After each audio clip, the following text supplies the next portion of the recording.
Leamos el capítulo 5 de Marcos. Acompáñenme. Versículo 34. A las 3 de la tarde, Jesús gritó con fuerza, Eloi, Eloi, lema sabactani, que significa, Dios mío, ¿por qué me has abandonado? Cuando lo oyeron, algunos de los que estaban cerca dijeron, escuchen, está llamando a Elías.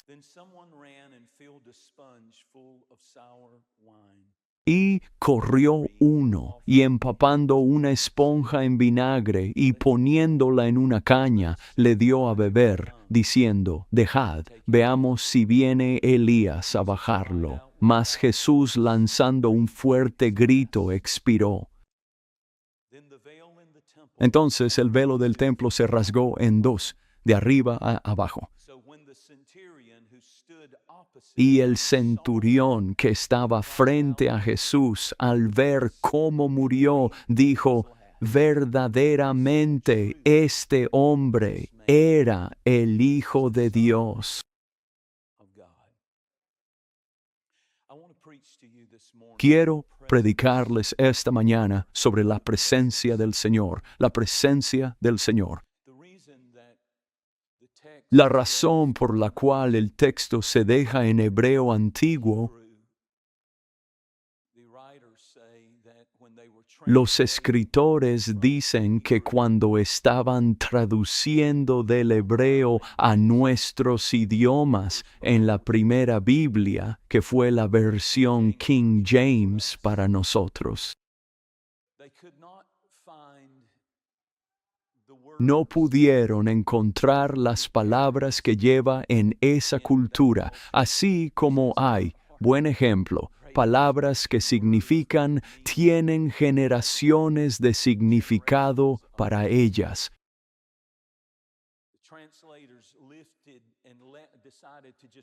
Los traductores decidieron dejarlo en su idioma original porque lo que estaba sucediendo en la cruz en ese momento cuando Cristo murió a las 3 de la tarde, fue puesto en la cruz a las 12 y sabemos que fue de 12 a 3. A las 3 de la tarde, el Cordero Pascual era sacrificado exactamente y fue exactamente cuando Él murió. Lo que sucedió escapa a nuestra comprensión, el abandono de Jesús, el Hijo, por parte del Padre y del Espíritu Santo. Fue indescriptible. Era Dios en carne, Dios en piel con huesos y sangre, y toda la plenitud de la divinidad corporalmente. Pero ahora en este nuevo pacto, el Padre, el Espíritu Santo retira la presencia de Dios. Tuvo que retirarse porque Dios es santo. El Espíritu Santo es santo. No pueden, retiran su presencia. La presencia, el Espíritu se retiró. En ese momento, porque Jesús cargó con los pecados del mundo, Él tomó, Él que no conocía el pecado, en ese momento se convirtió en pecado y Dios es santo, no podía quedarse allí. Él se alejó y ellos no sabían, y fue entonces cuando Él gritó por primera vez. El hombre Dios en carne sintió el abandono de Dios y del Espíritu Santo, y Él clama, Dios mío, ¿por qué? 2 veces, ¿por qué me has abandonado? Así es como se siente cuando el pecado se apodera de su vida, mientras Él está en la cruz muriendo por nuestros pecados. Él nunca había cometido pecado. El Espíritu Santo se retiró, el Padre se retiró para que el Dios hombre pudiera morir. ¿Quién mató a Jesús? ¿Qué lo mató? ¿Fue la falta de sangre? ¿Se desangró? Sabemos que sangró, que Él fue muy azotado. En la vía dolorosa, la calle de piedra que aún existe hoy, Él se desplomó. Y en ese momento había un hombre que tomó la cruz y le ayudó a llevarla. Si Jesús cayó bajo el peso de su cruz, me dice que no tengo que ser fuerte el 100% del tiempo, sino que Dios pondrá personas en nuestras vidas. Necesitas una iglesia. Necesitas personas que cuando entres y estés débil y a punto de colapsar bajo el peso de lo que sea que estés enfrentando. Tal como sentimos en este servicio, hay una presencia que puede venir a ti y al cruz que llevas y decir, sé que no puedes dar un paso más con tus propias fuerzas, pero hay poder en la sangre y te dará fuerza para seguir día a día. Fuerza para llevar esta cruz. Si Dios no la quita, la soportaré por su gracia. Jesús, el Dios hombre, no podía morir hasta que sucedieran dos cosas. Tenía que dejar de hablar. La Biblia decía que sus palabras eran espíritu y eran vida.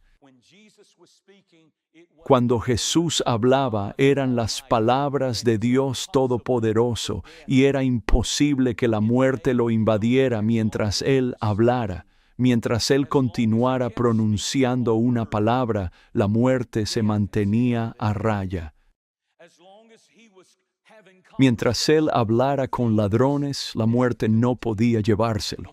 Tenía a uno a cada lado y hablaba con ellos.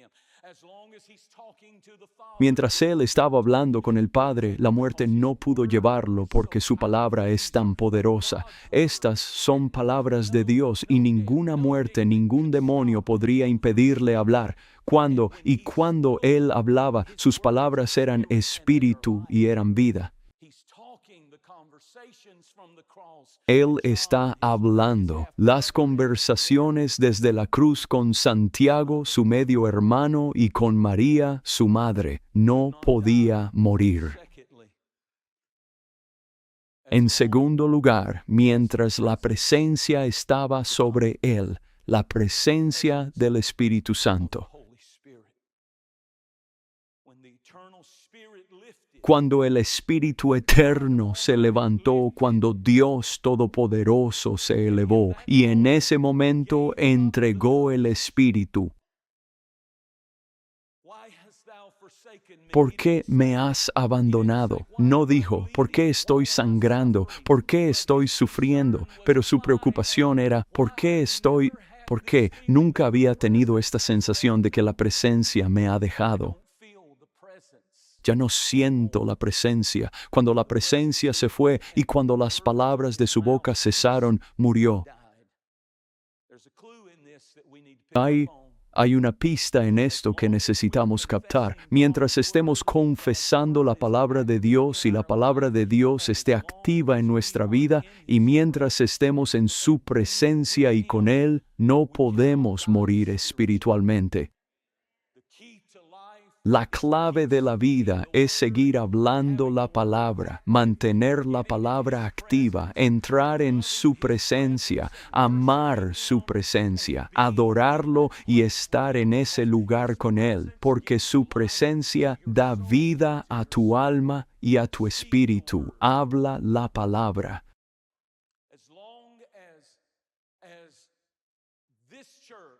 Mientras esta iglesia predique la palabra y la presencia esté aquí, no morirá.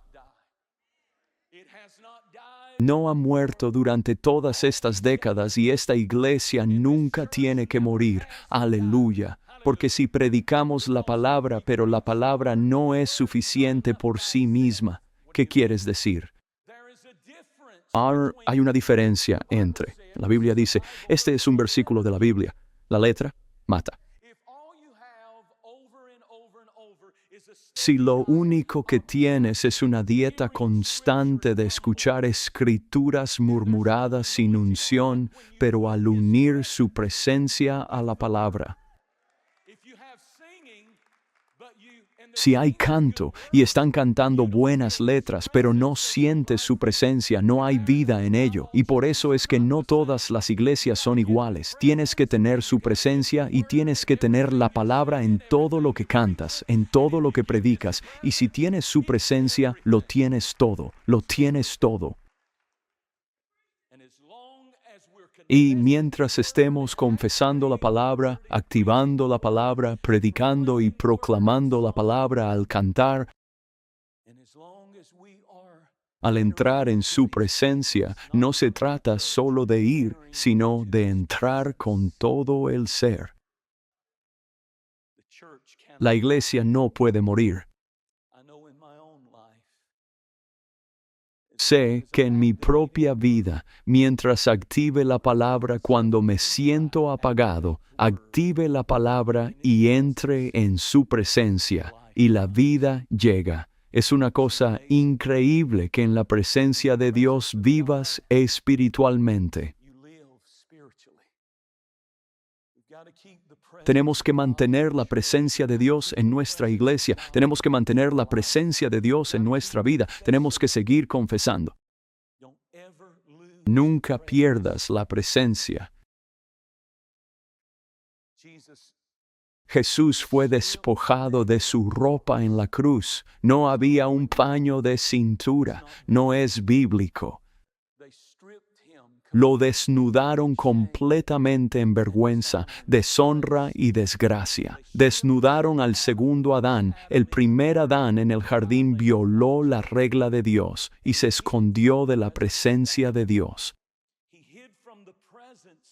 Él se escondió de la presencia de Dios porque la presencia de Dios expone el pecado. Por eso debemos tener la presencia de Dios en servicios como este, porque la iglesia no se trata solo de emocionarte. La iglesia consiste en entrar en la presencia de Dios tan profundamente que expone el pecado en tu vida que necesita ser arrepentido y abandonado. ¿Ves? No solo la presencia de Dios preserva la vida, sino que también expone el pecado. Por eso, cuando Dios entró en el jardín y la Escritura dice que Adán dijo, «Oí tu voz», y Dios dijo, «¿Dónde estás?» Y él respondió, «Oí tu voz y tuve miedo».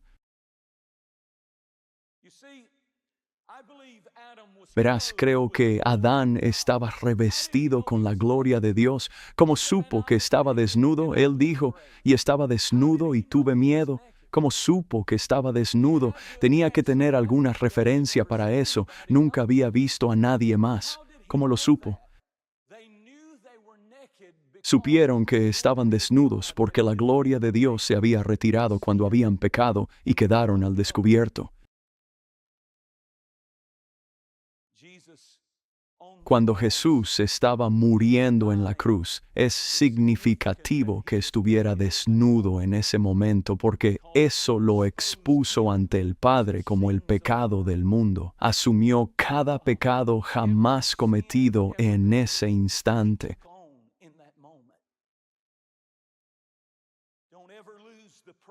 Nunca pierdas la presencia, porque revela lo que está mal. El Espíritu Santo saca las cosas a la luz, y cuando Él las saca a la luz, esa es la presencia de Dios. Si llegas a construir fortalezas y el enemigo logra desviarte, la gran hermosura de la presencia de Dios es que no solamente preserva tu vida espiritual, sino que el Espíritu Santo se encarga de exponer el pecado. Y cuando expone el pecado, comienzas a sentir libertad. Empiezas si te arrepientes y abandonas ese pecado y dejas que el Espíritu Santo te purgue y te limpie de ese pecado. Es algo poderoso cuando la presencia del Espíritu Santo comienza a convencerte. La Biblia dice que en el cielo ahora mismo hay ángeles adorando alrededor del trono. Hay bestias vivientes y seres creados y ancianos que están adorando alrededor del trono. Santos de toda lengua, raza y nación adorando alrededor del trono. Y cuando te alineas, tu adoración pasa por el filtro de los ángeles y el filtro de los ancianos, y de repente cuando tu corazón, cuando es sincero, cuando viene de tu alma y tu espíritu, eso es lo que es la adoración. Cuando levantas la mano porque realmente estás abrumado por la bondad y la gracia de Dios, entonces de repente eso se alinea directamente con la sala del trono del cielo y creas una zona de trono a través de la cual la presencia de Dios te encuentra. El Espíritu escudriña y busca a aquellos que le adoren en espíritu, no en tradición, no en una rutina vacía, no en la religiosidad y todo eso, sino que le adoren en espíritu y en verdad. Renunciaré a todo por ti. Te necesito. Estoy en sintonía contigo. Está pasando por el filtro de los ángeles y los ancianos y está llegando al Cordero en el trono. Aleluya. El énfasis, solemos decir, la presencia. Necesitamos el poder de Dios en la iglesia. No, necesitamos el poder de la presencia. Él es el poder. Jacob estaba huyendo de su hermano. Estaba en problemas y descansó su cabeza sobre una roca en Bethel. Y la Biblia dijo que de repente los cielos se abrieron y él se alineó con Dios. Clamaba a Dios y se puso en sintonía y vio hacia el otro mundo y vio ángeles subiendo y bajando, llevando oraciones y alabanzas y bajando milagros por una escalera. Mira, si nada sube, nada baja. Cuanta más adoración sube, más desciende la gloria de Dios. Jacob entró en su presencia. Dios no tuvo que decirle nada. Acaba de entrar en su presencia y dijo, ciertamente la presencia del Señor estaba en este lugar y yo no lo sabía. ¿Sabías que la presencia de Dios está disponible para ti? El velo ha sido rasgado. Uf. Mi texto decía que el velo se rasgó de arriba a abajo, no de abajo a arriba. De abajo a arriba significaría que algún hombre entró y lo rasgó, pero esa cosa medía 40 pies de altura. Tenía que ser Dios bajando desde el cielo y diciendo, estoy rasgando el velo, entra en mi presencia.